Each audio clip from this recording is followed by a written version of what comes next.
ये प्रसिद्ध व्यक्ति इतिहासकारों को चकित करते रहते हैं। आपका स्वागत है हमारे इस नए वीडियो में, जहां आज हम पूरे इतिहास के सबसे रहस्यमय और गुप्त लोगों की गिनती कर रहे हैं। इनमें ऐसी कुछ लोग हैं जिनको हम सिर्फ तस्वीरों और वीडियो में देखे होंगे, लेकिन इन लोगों की अस्तित्व का कोई प्रमाण नहीं है।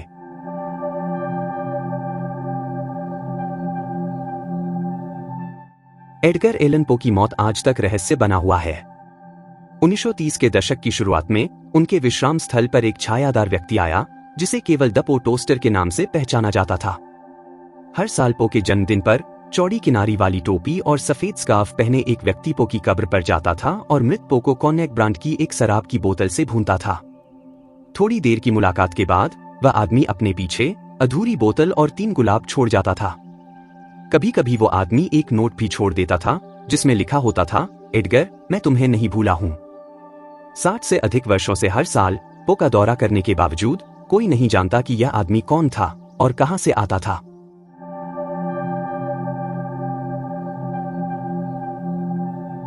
कोई भी व्यक्ति जो कई नामों से जाना जाता है वह रहस्यमय होगा।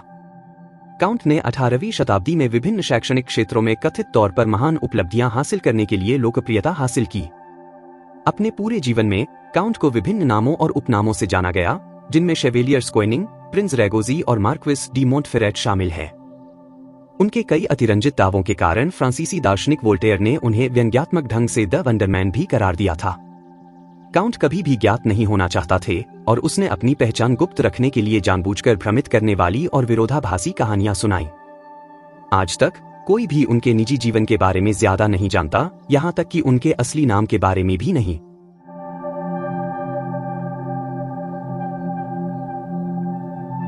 एक अच्छी जासूसी कहानी में कुछ ऐसा होता है जो हमारी कल्पनाओं को पकड़ लेता है। जासूसी कहानियां दशकों से लोकप्रिय रही हैं, जिसमें जेम्स बॉन्ड इस शैली का प्रमुख व्यक्ति है। लेकिन कई फिल्मी नायकों के विपरीत जासूस वास्तव में वास्तविक होते हैं और उनकी जीवन कहानियां बेहद आकर्षक होती हैं। उदाहरण के लिए सर्गेई त्रेताकोव नामक एक सोवियत अधिकारी को लीजिए।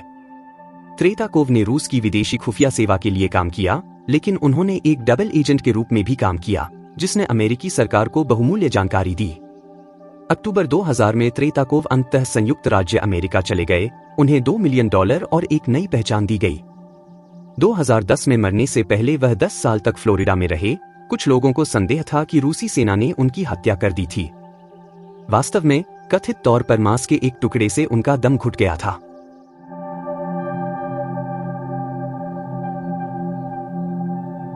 मॉन्सियर चौचानी की समाधि पर लिखा है, the wise rabbi Chouchani of blessed memory. उनका जन्म और उनका जीवन रहस्य में बंद है। यही इसका सारांश है।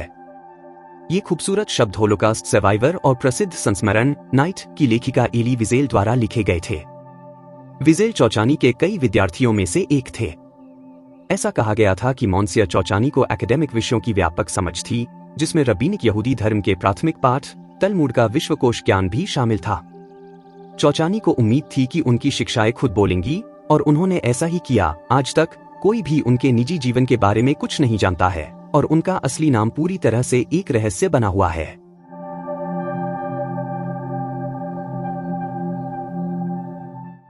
इस जर्मन व्यक्ति का जीवन बहुत छोटा था। 1833 में केवल 21 वर्ष की आयु में उसकी मृत्यु हो गई। फिर भी वह अपने पीछे एक स्थायी विरासत छोड़ गया। हॉसर ने दावा किया कि उन्होंने अपना अधिकांश प्रारंभिक जीवनकाल कोठरी में बंद करके बिताया। 1828 तक हॉसर ने स्वयं सार्वजनिक रिकॉर्ड में प्रवेश नहीं किया था, जब 16 वर्षीय को नूर्नबर्ग की सड़कों पर भटकते हुए पाया गया था।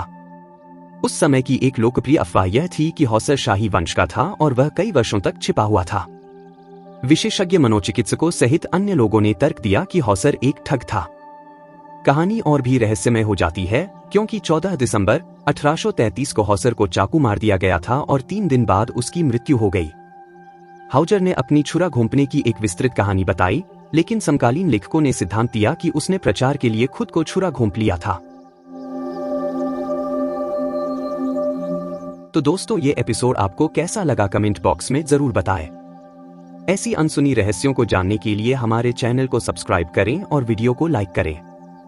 इसके साथ हम आपसे विदा लेते हैं। मिलते हैं ऐसी कुछ रहस्यों के साथ और एक नई एपिसोड में।